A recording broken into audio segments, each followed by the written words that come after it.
Welcome back, Gemma Galanza. One of the better servers. Saw her briefly already. And lalo na, naglaro rin sa ultra-competitive start to our contest here. Welcome back. Signature Gemma Galanza. And ito, kakastart pa lang ng first set. Talagang isahan lang, both squads. Tama. Dikit-dikit lang. Pinakamalaking lamang, dalawa. Good defense. And great counter-attacking. Yep. So we're seeing a lot of low and fast sets from Kyle Negrito. That's why natamaan siya ng bola and service ace by Cheng. Miscommunication, but a good save. Free ball for Petro. Good stop there by Den.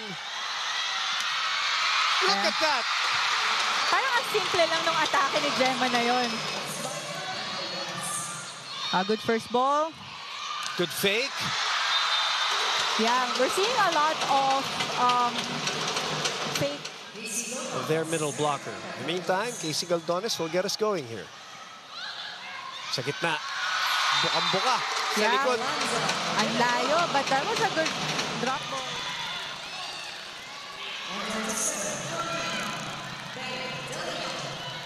Good serve. Go to the side of Brooke again. Brooke, right pin. Oh. Two players from Petrogas thought there was going to be a 1-2. If you take a look at that again, talking about the Creamline Coast Masters play, parang ang simple lang. Diba? Hindi explosive yung approach. You know, they're in civies. Yep. And a host of other players. Sent back, but defense has been sharp. That's the angle that Jonah wanted. And Gemma says, this is how you do it. 2 years. 2 years pa lang. Two and a half. Sabihin na natin. Sige, 2.5 years. He's got 7 championships of the 10. As you go back here, Petrogas down 5. That's in! Wow! And just able to get the fingertips back into the court. Dito, and very important itong second set na to for them. The serves continue. Good block. Gemma. Brooke was there again.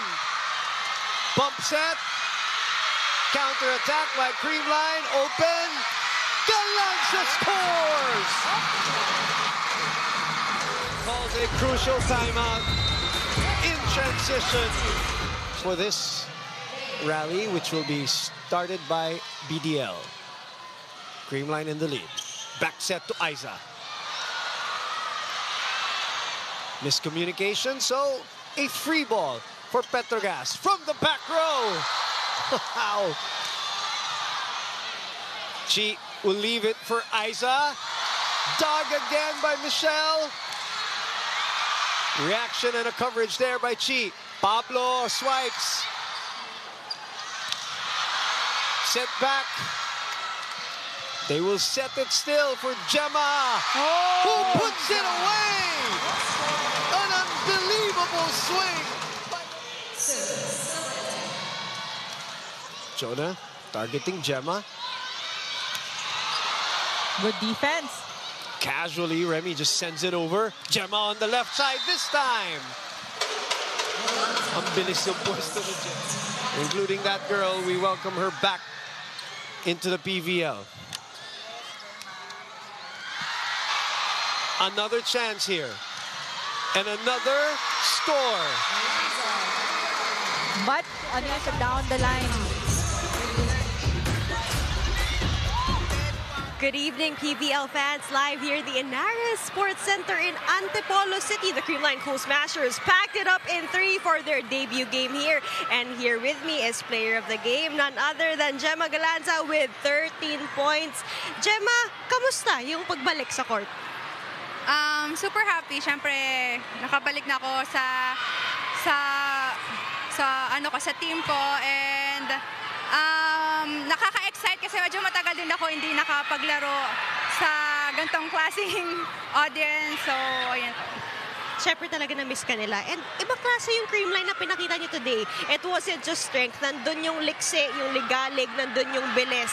Ano yung ginawa niyo, yung preparations, yung off-season to debut like this? Siguro big help po yung training namin sa Taiwan.